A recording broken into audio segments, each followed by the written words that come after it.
Hi everyone, Michael Britt here. The Psych Files podcast passed the 20 million download mark. And a lot of that success is due to my episodes on how you can use memory strategies to remember just about anything. From memorizing terms for a test to remembering people's names at a party or a meeting, I put all of these episodes into one audio course. Hippos, aliens, and llamas quickly master the tricks to a great memory. And it's available now on avid.fm/memorymaster, all one word. Hello, everyone, and welcome to another episode of The Psych Files. Michael Britt here, and I wanted to talk about something that is on a lot of people's minds. It's been on my mind, which is this addiction, if you will, using that term loosely, to our cell phones. Now, why is that? And I want to connect this to quite a few terms that you would learn in a typical psychology class. What makes these phones so compelling, so hard to put down? And I have two teenagers, and I see this behavior in them. They really, really have a hard time, and I'm sure you've seen it as well, or maybe if you are a teenager. Teenagers joke about this themselves, or they can be sitting around in a group of them, and they're all looking at their phones, texting someone else, or sometimes even someone right there in the group. It's funny, but it's a little bit scary. If you're older, we worry about their ability to socially interact. So I have kids, so they're using all of the various ways to communicate. It's almost impossible to not be connected to the internet one way or another and receive messages through various, text messaging and Facebook messaging and, of course, Snapchat and, gosh, what are the different ways? You got your Instagram, et cetera, et cetera. And also, as some of you know, I created a number of apps that are available in the App Store. I remember when apps first came out back in, I think it was 2008, I thought, hey, this is such a great idea. You can carry around with you the information that you need to study for a test. And so my apps are test preparation apps. But the whole app thing has exploded, and so now you get notifications and dings and all kinds of things go crazy on your phone that keep pulling you back in. Okay, so let me connect this to a few psychological concepts that I think address this. One of them, I'm going to go back. I'm going to start with good old B.F. Skinner. Go back to behaviorism. He had a number of schedules of reinforcement. Now, we all know that being reinforced, getting some sort of reward that we really like, tends to repeat the behavior. This goes back to Thorndike. Skinner laid out a number of schedules of reinforcement, and I think the one that applies most often is variable interval reinforcement. And so even though Skinner would say this, at least for rats and for people too, this is not the strongest shaper of behavior. Variable interval meaning that an unknown period of time passes, variable interval, before you get rewarded. So in this instance, at least with his rats, he would give them a reward at some random times. So they didn't have to do anything. They just sort of waited around, and eventually they would receive a reward. In our life, variable interval might be something like fishing. Fishing is a good example. I mean, yes, you do have to put some sort of lure or a worm in the water, but after that, you don't really know when you're going to get a bite. You sit in the boat or on the side of the shore, and you just wait. So that's the idea behind variable interval. You just don't know when you might get rewarded. So, maybe it's something like going to the mailbox. I mean, there's probably mail in there, but some of it's junk. But occasionally there's something in there you really want. But on our phones, variable interval reinforcement occurs a lot because your phone can just be sitting there. And somebody and sometimes it could be an advertisement or a game that you've allowed to give you notifications, something dings, some information comes in. And so this kind of reinforcement schedule really draws us back to the phone because we don't know if what that ding is all about, or even if a period of time has passed. Let's say you haven't looked at your phone for whatever reason. You're probably drawn to it. Say a half an hour went by, you were doing something else, you were watching TV, you were in your college class, and you haven't checked your phone. Well, you probably will check your phone as soon as you are free because there could be a reward there. And sometimes the rewards are dull, but, a dull picture, for example, or a stupid text. But sometimes the rewards are strong, a funny picture, an interesting article, text from a person you've been waiting to hear from. Variable ratio would fit in here as well, because the other thing Skinner noticed, really the most powerful way to shape a person's behavior is to get them to do something, and at first you reward them every time. If I rewarded you every single time you raised your hand in class, that would be a fixed ratio. Ratio because you have to raise your hand, fixed because I give you a reward every single time. But after a while, that reward schedule is not that effective, and then we move on to a variable ratio, which means you still have to raise your hand, but you never know when I might reward you. All right, so that is the most powerful one. The common example there is gambling. You don't know when you are going to get money from the machine, the slot machine, let's say, but you do have to do something. You can't just stand next to it, like as if you're fishing, right? You can't just stand there and wait. You have to put coins in. So you have to do something, and eventually, you don't know when, but you will get some sort of reward.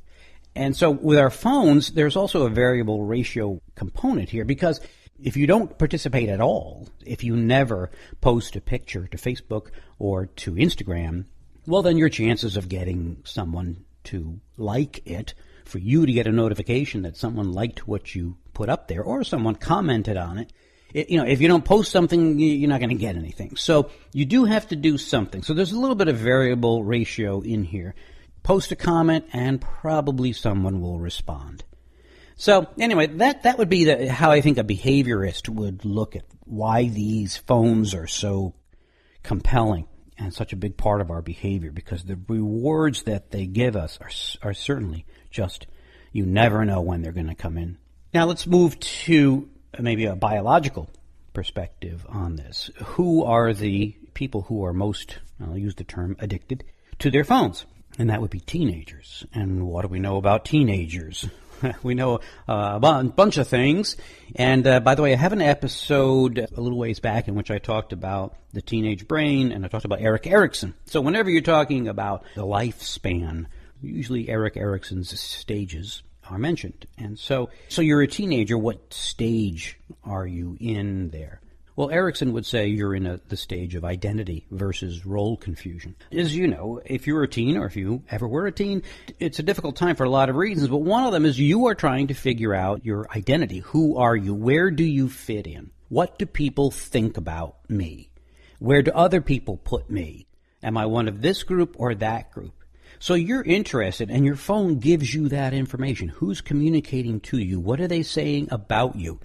So there's a natural curiosity to learn about yourself through your phone. And yes, this period of teenager, 16, 17, maybe 14 through 17, it's a naturally self-focused time. So it's not your best time, probably. You're beginning to develop your frontal lobes and that executive functioning. You're beginning to develop the ability to truly understand the perspective of other people. You're beginning to manage your emotions. But if you are constantly dinged by your phone, now we'll go to the biology part of this. What that does is there's rewards there, as we've said. And at this point in your life, and the reason why teenagers are so, they take a lot of risks, is because these rewards, even small ones, release a bit of dopamine in the brain. Rewards are more powerful for teenagers than they are for older folks. So it's a bit like a medication. First few times you take it, it has a strong effect, and then later on, your body gets used to it. So at this point, there are low levels of dopamine. So when dopamine is released, it really is a powerful, powerful reward, pleasure for teenagers. So what we've done in my house is to create some rules around phone use. And so we say that the phones have to be put down at this time, and you can pick them up at this time, and you have to put them down before you go to bed, and they're not allowed upstairs. There is no quick cure to this sort of thing. These phones are tapping into some natural tendencies. It's really hard, and it's led to a number of arguments in our family. Adolescents are not at a point where they can easily maintain and manage themselves. They'll get stuck looking at their phones because of the rewards that just keep popping out at them. It really is something like a drug. You can understand how teenagers are pulled in by this. All of us are pulled in by mystery, by the unknown, the unanswered. And in a previous episode, so I'll link to this, I talked about how, and you've seen this on any website, including the major news stations. BuzzFeed is best known for this. This person did this, and you will not believe what happens next. That's become, sort of almost a joke because it's been used so many times. But any way that writers on the web can frame a headline so that it's short, but it also leaves something open, that draws us in, which is great for educational purposes. So I talked about how great it is when teachers can do that. When they use that same pull to present a lesson, what would happen if? And I think a lot of science teachers do this. They've got some apparatus in front of class and they say, okay, so knowing what we know about these chemicals, what would happen if I poured this one into that one? You can pull students in that way. But our phones and the internet do this all the time. And so when an adolescent sees an article that says something about 3 ways to do this, sometimes also the fear element really works. You are going to fail if you don't know this, which is what many people are referring to as FOMO, right? F-O-M-O, fear of missing out.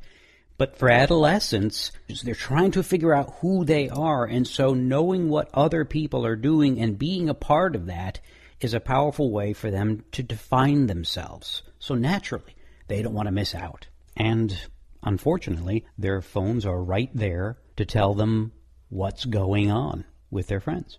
Wow, it's powerful. And I would not be truthful to say that sometimes I try to think of the episode titles like this one. This one's called Reasons Why You're Addicted to Your Phone. So that's if I called it something kind of blah, you may not click on it. And this is the age that we live in, where everything is online and everything is about trying to get your attention. Although I think the effect of this is beginning to wane a little bit, because you know that when you've clicked on these things, these titles, very often what you get is just not that interesting. The behavior of clicking on a title with an interesting, cliffhanger is not leading to something that's really actually interesting after all. So it's beginning to lose a little bit of its effect. So another example, this fear of missing out, of how parents need to be in there as much as possible without taking away the child's autonomy. But you have to help them manage their use of the phone, because the rewards from the phone are so powerful at this age. They're not yet old enough to manage their emotions around the use of the phone. Although I do want to mention one more thing, which is when I read the comments to the article about my use of Snapchat on NPR, you can really hear an anger in those comments. And I think this has to do a bit, we can return to 2 things. Well, there's a psychological theory, which I mentioned before. It's got an odd name. It's called terror management theory, which sounds like it's connected to terrorism, but it has nothing to do with terrorism. But it just has to do with how our knowledge of our death affects the way we think and feel. And so lots of studies are done in which you bring subjects in and you do what's called mortality salience, which is to make us more aware of the finality of our lives, because we do like to avoid that. Who wants to think about their death? And yet when we do that, people act differently, right? They tend to donate more money, for example. And I think what you see in these criticisms of Snapchat, I think you see that kind of fear. I think that typically these criticisms are given by people who are middle-aged. And what happens at that period of life? Where are you? Erickson, again, you're at the generativity versus stagnation. It's funny because there are a few comments where someone said, look, this is the way it is. And we have to jump in there and get in with the students and meet them there and try to make the most out of those connections. But when you don't have that perspective, what I see is you see your past, you see the way you believe things were when you were younger, and you see that fading away. It's the old kids today, that kind of thinking. And when I was young, we didn't have this, that, and the other thing. We really like to look back at our growing up and see it in some very ideal ways. And we see the current things that kids are doing, and we're naturally negative about it. But you have to, but try to get some perspective on this too, because I remember when I was younger, the Beatles were very popular, and my parents were not Beatles fans. You saw that, they saw that as this darn rock and roll thing. It's, what happened to the music of their era, Frank Sinatra and all that sort of Rat Pack music and musicals, and, they saw that as really the ideal, and this new rock and roll is going to be the end of society. So there were rock bands doing some pretty crazy stuff, and it scared the older generations. So this is, I have to admit, I'm scared about this. I see this, and I think younger people are as well. They're aware that maybe they spend too much time on these devices, but they don't. But that's because of their age. That's a fleeting thing. So they still have a hard time managing it. I'll see you next episode on the Psych Files. Take care. One last thing. Remember to check out my memory course. You can use these strategies to get better grades on your tests, to remember people's names, and even help you to remember those jokes you keep forgetting. So you will be amazed. avid.fm/memorymaster. That's avid, AVID.fm/memorymaster. Thanks.